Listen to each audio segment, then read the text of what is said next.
அப்படின்னா அப்படிப்பட்ட பெருமையுடைய ஞானசம்பந்த பெருமானுடைய திருவாக்கினாலே பாராட்டக்கூடிய பெருமை பெற்றவர், அந்த அளவுக்கு முன்னை தவமுடையவர் அம்மையார் அப்படின்னு சொல்றார்.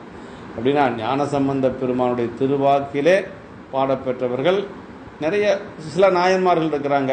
நமக்கு திருச்செங்காட்டங்குடி சிறுத்தொண்ட நாயனார், சீராள தேவர், இப்படி ஒரு சில நாயன்மார்கள் இருக்கிறாங்க. கண்ணப்ப நாயனாரை பற்றி போற்றி பாடியிருக்கிறார். ஆனால் ஒரு பதிகம் முழுக்க வைத்து போற்றிய ஒரு பெருமை மங்கையர்க்கரசியாருக்கு உண்டு.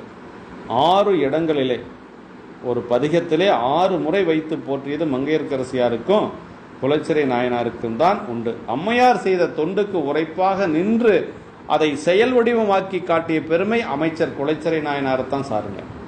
அம்மையாருடைய எண்ணத்தை செயலாக கொண்டு வந்து அதை நிறுத்திய ஒரு பெருமை யாருக்குன்னா குலச்சிறை நாயனாருக்கு உண்டு.